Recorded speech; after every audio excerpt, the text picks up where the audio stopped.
preparing to administer a fourth coronavirus booster. It's not clear that there's any science to justify these endless boosters. On the contrary, some scientists are concerned that more boosters can lessen the immune system's ability to fight off COVID. In fact, an analysis in the UK found the Pfizer booster's efficacy waned to just 35% after 10 weeks. Dr.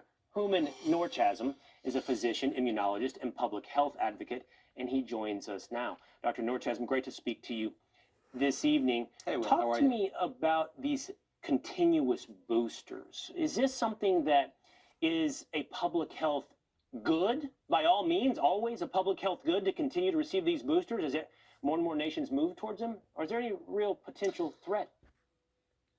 Yeah, Will, I think, again, I've been beating this drumbeat from the beginning, and frankly, since last April when I first started talking to Tucker.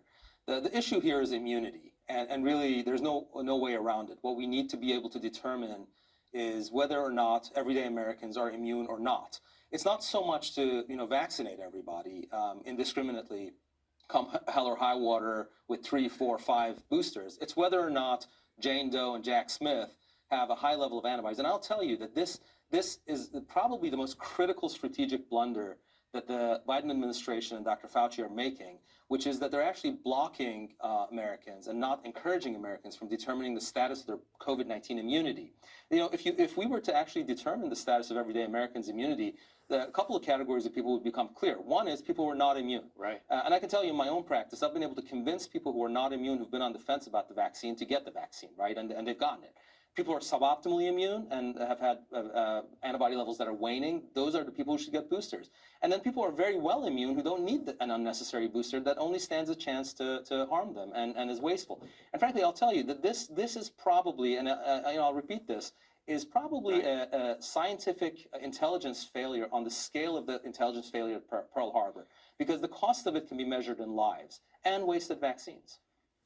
Yeah, I think a failure at a minimum. Why? Why have we shown so little interest in figuring out natural immunity? Do we have antibodies? Do we need a vaccine? Why has it been discouraged? But I do want to follow up on this question that I asked you, which is there's increasing reports out there with studies that suggest there is such a thing as potential vaccine dependency. If we keep getting these boosters, do we ever build up the ability of our immune system to fight COVID? What do you make of these reports in this study? Look, there's a very basic phenomenon in immunology. It's called immunological exhaustion. And the idea is that if you continuously stimulate in short spans of time the immune system to hyperactivity, that the cells, that the clones of B cells and T cells that normally respond will eventually become unresponsive and actually will become tolerant to the virus. So that means a lack of immunity. So I think it's a bad idea to be hyper-immunizing people. But again, I would say that the deviation from the science of immunology by Dr. Fauci and by the Biden administration is really a very serious national security threat.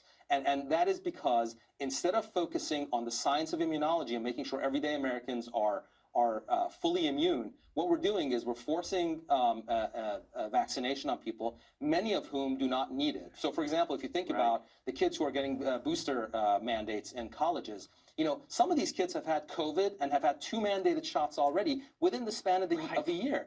Look, my own kid goes to Boston College, and Boston College has actually mandated this. And I would say it's completely irrational. What we should be doing is we should be working on antibodies, and we should be looking at the antibody levels as many immunologists have been saying from the beginning.